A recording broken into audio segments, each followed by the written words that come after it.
My name is Aparna, and about 22 years ago, I used to jog and I park, and since then, my knee has been an issue. And I went through a lot of analysis from doctors. The first few years of first of many years, they said, "No, it's all okay. You're just making excuses that it's not okay," right? They just blamed it. And only about 3 weeks ago, when I couldn't bear the pain, I went to a consultant and they have diagnosed osteoarthritis and there's been a tear as well. So I would like to know if this program is going to help me. In two different ways, I would explain you how you can come out of this or how you can improve your joint strength. Now, your joint strength is equal to the amount of weight it can bear or lift. Do you agree with this? Yes. Your joint strength is equal to the weight it can bear or lift, right? In lifting weight, what is the key which you apply to enhance your strength? Suppose for you to lift 10 kg weight is pretty easy, and you are given 20 kg weight to lift. Now, how will you do that? The more weight you want to lift, the You more perhaps breath hold you will have to do. If you do not have the breath hold yes. capacity for lifting 20 kg, you will not be able to lift it. So weight Yes. bearing capacity is your joint strength, but weight bearing capacity is also your breath hold factor. So what is your joint Right. strength? It's your capacity to hold breath. If you have lost your joint strength, what have you lost? Capacity to hold your breath. Are you getting it? Are you with me? Yeah, I'm sure. trying to Yes. explain it in the most simplistic manner, Right.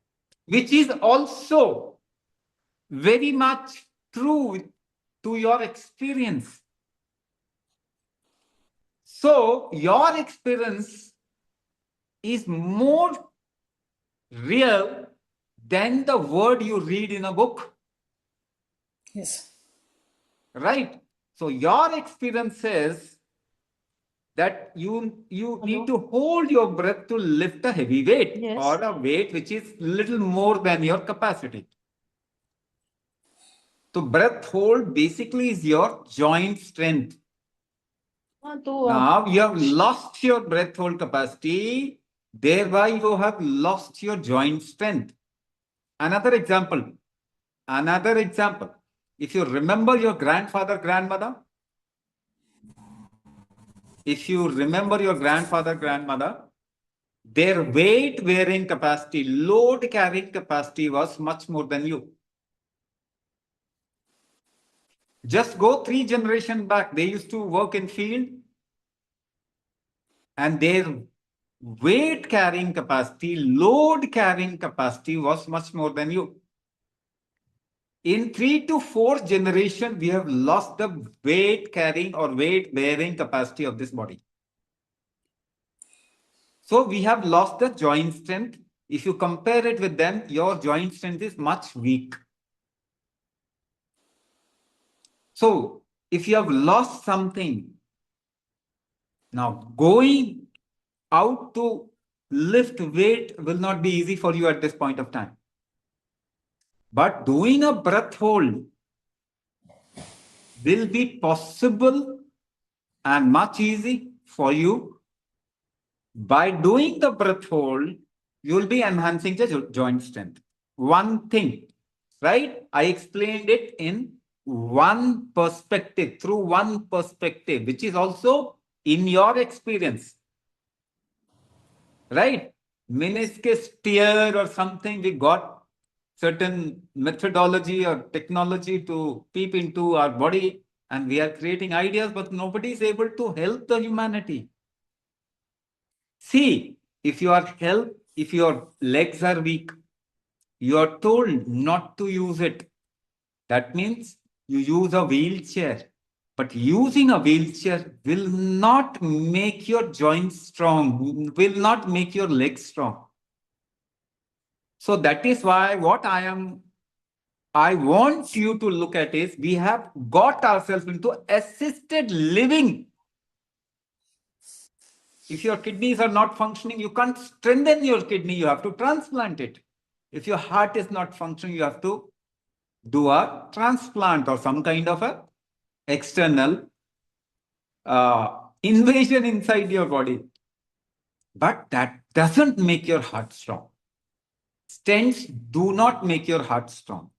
Medicine will not make your joint strong. Food doesn't make you grow strong. No, it gives you a little energy. The more food, the less strength you get into. Look at yourself. You were 30 years of age, consumed food for 10 more years. That means you went on to become 40, you became weak. Again, you became 50, you became even weaker. 80 years, ready to go. But 80 years of food didn't make you strong.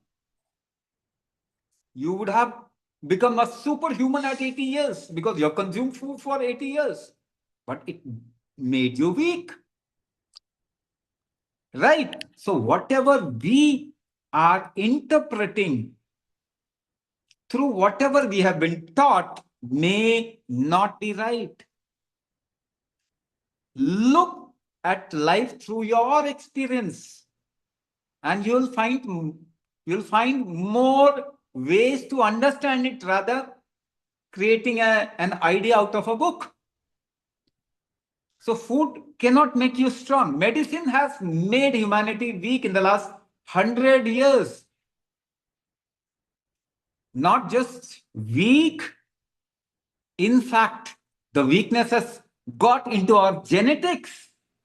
Nowadays, every disease is because of your genetics. Your diabetes is because your father had diabetes. Now, doctors are interpreting or creating an idea that everything is because of the genetics. They are not responsible. Let me tell you, medicine is responsible for the problem you are getting in. Tell me, do you put diesel in a petrol vehicle? No. Do you think our body was designed for consumption of chemicals? No. Do you think our body, human body, was designed for consumption of chemicals? No. How can you think that medicine will help you or get you out of a disease? In 100 years, apart from infectious disease, 20% of total disease are infectious. 80% are chronic in nature. And all the chronic diseases are increasing. Diabetes, thyroid, blood pressure, heart disease, cancer. Just name any disease. Neuro musculoskeletal problem, osteoarthritis, rheumatoid, osteoporosis, joint issues, just name it. Every disease is increasing. So if your body is not designed for consumption of chemicals, chemical medicine cannot help humanity.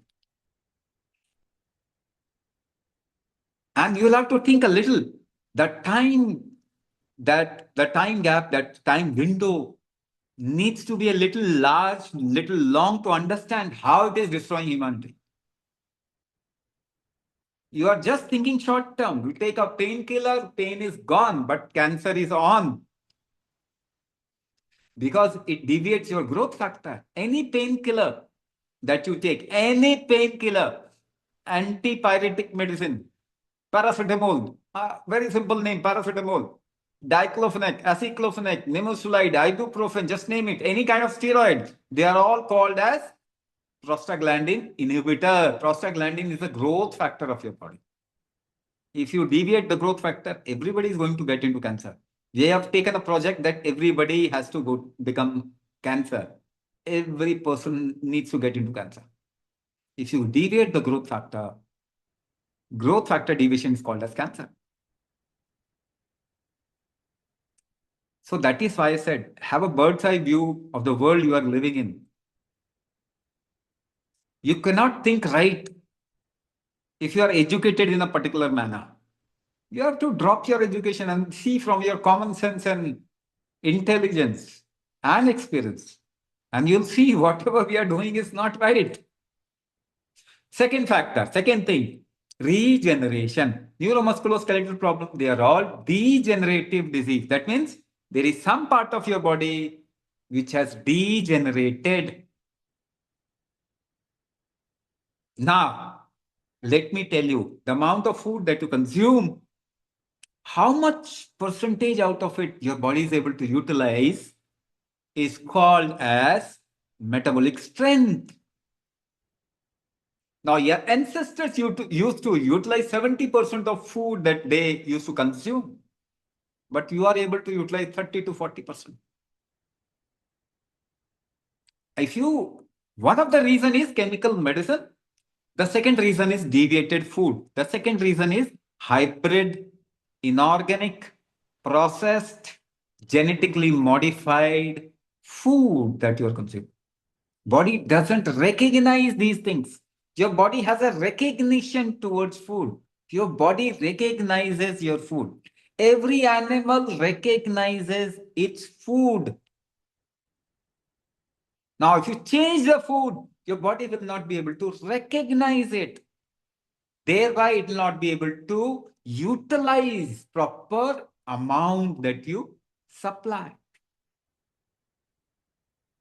So 30 to 40% utilization of food, metabolic disorder. This is called as metabolic disorder. So, can you improve your metabolic strength by any medicine? No. Natural or chemical. You cannot improve your strength by anything from outside. You cannot improve your metabolic strength through medicine, be chemical or natural. You cannot improve your metabolic strength by consumption of food. Food actually needs metabolic strength to digest or metabolize. So regeneration, how will regeneration happen? So the balance of regeneration and degeneration has skewed. Degeneration more, regeneration less. So you are losing the cartilages, the cushion of your joint fast. Now, how to improve metabolism? Now, we need to have an idea of metabolism in terms of dynamic factor of your body. Then only a practical solution will happen. So let me tell you how to describe metabolism. Let's describe metabolism in a way where we can come to a solution. So the amount of inhalation you can do, suppose you can inhale for a count of 10. If you can hold your breath 4 to 5 times more than inhalation, then your metabolic strength is good.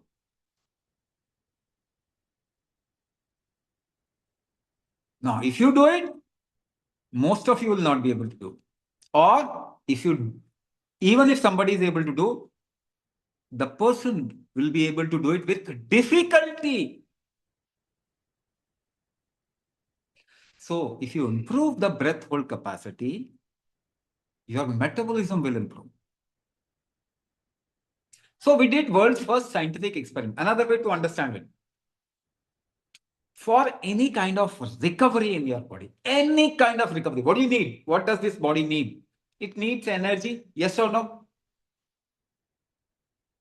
For any kind of recovery in your body, the body needs energy. One factor that I associated is if your body will not be able to utilize more food, the energy production will suffer.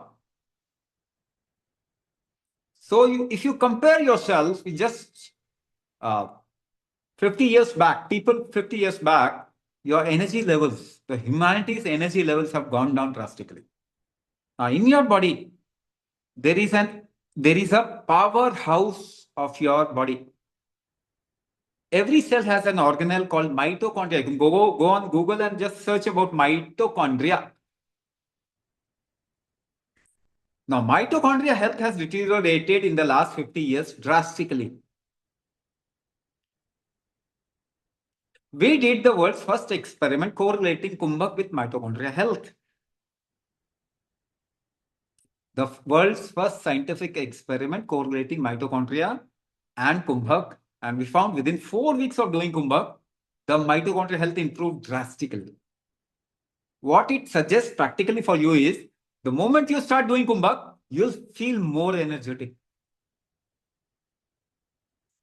That energy will translate to recovery, regeneration, detox, functional ability of organ, heart function, liver function, kidney function. That energy will translate to enhanced functioning, enhanced metabolism in your body, enhanced factor of immunity, enhanced tolerance, enhanced protection.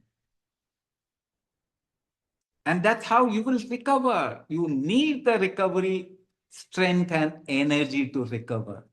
Kumbhak is the strength which will also give you energy to recover. That's how you can recover. We can stop transplants in the world.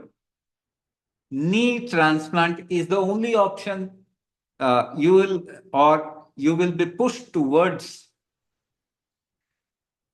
Ultimately, what is to happen is knee transplant.